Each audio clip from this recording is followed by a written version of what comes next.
You know, one of the things I kind of made it clear that I really hate discussing the relationships between black men and black women, because there's no way to be honest about this topic and not, as a black man, and not come off in a way that would easily be categorized as being anti-black woman. You just can't speak the truth on this topic and not seem like you have a problem with black women. If somebody wants to take your words and take them out of context, which is what people do.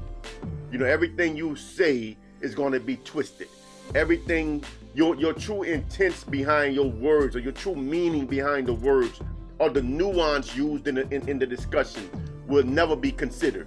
They'll go to the extreme of whatever it is and say, so you're saying this and that, and that's not what you're saying. You know what I'm saying? And truthfully, at my age and my place in wisdom, I don't have time for that. You know what I'm saying? So I try to avoid these conversations. But over the last 2 weeks or so, right, maybe week and a half, 2 weeks, a lot of brothers have been doing response videos or reaction videos to Eboni K. Williams. You know, I mean, a chick who I don't even know who the hell she is, to be honest with you, man. I know this woman exists because of y'all. Real talk. I don't know who the hell she is. I had to really do a little research for the video, you know what I'm saying, try to figure out why are we even talking about this chick. So, okay. I mean, I can see she's a physically attractive woman, but why are we talking about her? Why do we care about what she says? Now, but before I go in on Eboni, let me say this here. I also heard a pushback on this narrative about black women dating white men. I don't know if the chick was the host of the show, but she was trying to drag the conversation into, if black women only open up their dating options, everything would be better. And Eboni pushed back on that. Because being a woman that looks like she looks, as she pointed out, she's dated men of other races. And she said, men are men. You're gonna have the same problems across the board. Now, what she did wrong that I didn't like, you know, what she did right was she pushed back. She said, men are men, you're gonna have the same problems, and that interracial dating is not some kind of savior for black women. That's not an answer. And she made that clear. She did that right. But what she did wrong, and let me back up a little bit because I'm going too fast. And I like that she said that, because I say the same thing about black men talking about getting other women of other races, right? Women are women. You know what I'm saying? I've been saying this for the longest. I've dated women of every race. And what I found is that women are women. Now, the difference that I will say in the race pool, when you open up the pool to everything, your chances of finding a woman that's better suited for you is just higher. Got nothing to do with the races of the women, right? But you do have cultural dynamics that you have to factor in. You do have some women that are more or less certain ways because of their culture, the way they are as a cultural group, right? So Eboni did some things right, but what she did wrong is she made it sound like the reason why you still have problems with men across the board is because all men are inherently insecure. What? All men are inherently misogynistic. What? You know what I'm saying? Stuff like that, right? And that's the lie that she brought, right? Because, you know, the truth of the matter is, she brags about how her mom raised her, how she better not bring home no low-income type man, how her mom will smack her in the face because her mom struggled and sacrificed to put her in a position where she didn't have to do that. So once again, she is judging the quality of a man by things that got nothing to do with the quality of the man. And you wonder why she's single. Her mama ruined her. My point exactly. Case in point. Raised by a single mom that ruined her. Messed her up. This girl got all the gifts in the world. She's a smart chick, school-wise. She's pretty. She's in shape. All the tools in the world.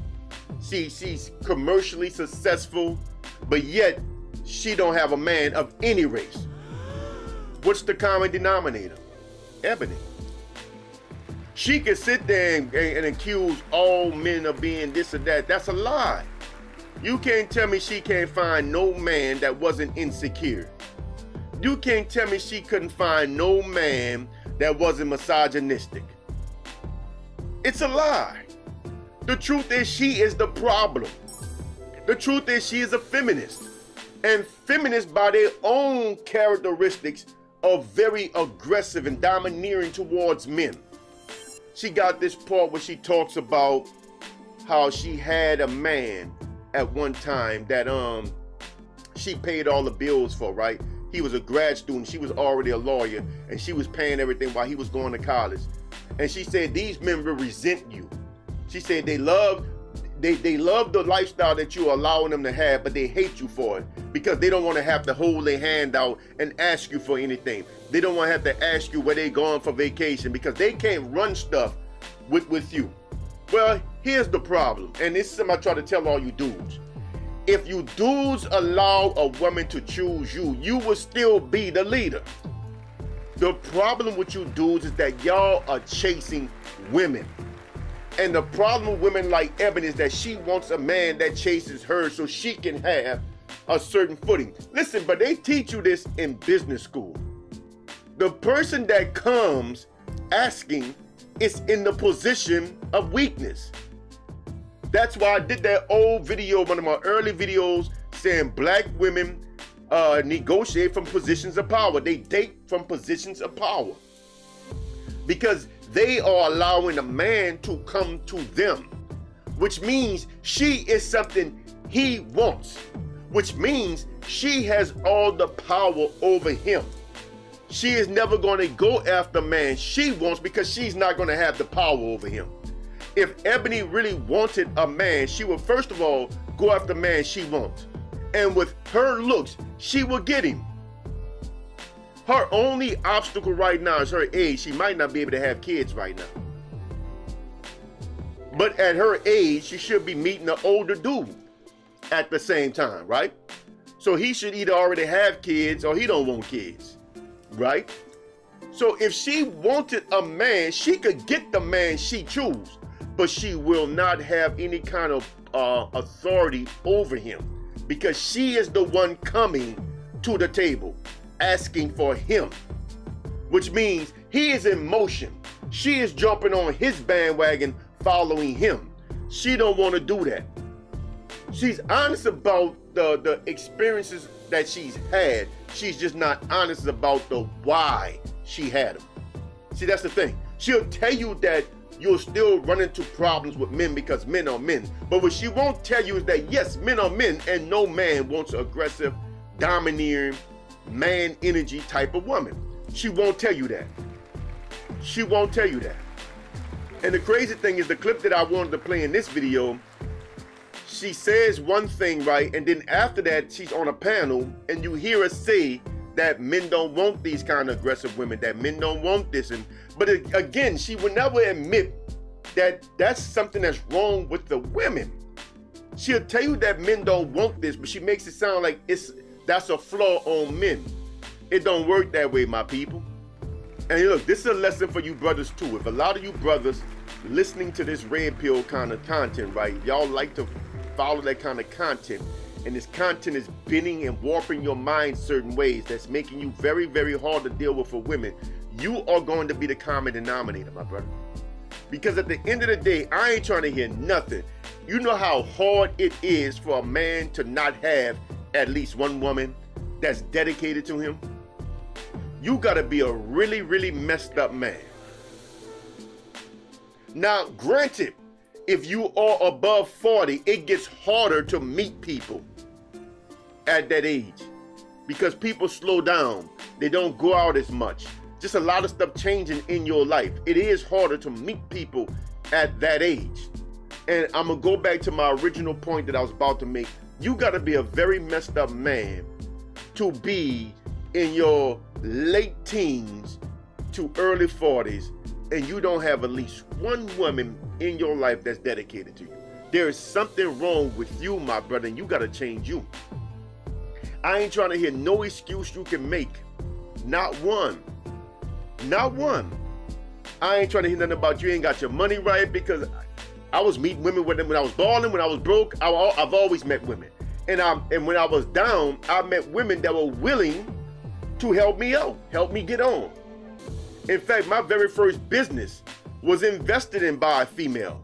So, I mean, don't tell me what women won't deal with, because they will. They will deal with a man that they want. They will deal with a man that they like, regardless of any other circumstance. So that means if you don't have any woman in your life that's dealing with you from her chosen position, from her standpoint, that means you got to be doing something seriously wrong as a man. And likewise, Eboni K. Williams. You know what I'm saying? A woman with your looks, your social and commercial success, your academic acquirements and so forth, you know, should not be single. You are single because you are a messed up broad and your mama did it to you. Yeah, you bragging about how your mom raised you, but she messed you up. She messed you up to judge a man based on social economics. She messed you up to think that no man is really good enough for you, because that's really what it is. No man is going to ever be good enough for you. No man is going to ever be, and now this is the result. So no, don't blame nobody. Don't blame men or nobody else for your situation. Women like Eboni, all these women on that panel stuff. Y'all are all dog food because of y'all. And y'all represent a common flaw in Black American women in general. And this coming from a brother that love y'all. I mean, I do not hate my sisters. I understand what messed y'all up, and I'm doing my best. This is all I can do to help y'all. This is me being the brother to y'all. This is me being y'all friend. Like the video, share the video, subscribe to the channel. Till next time, I'm out of here. I'm Brother Kush, the Black Elf. Salam.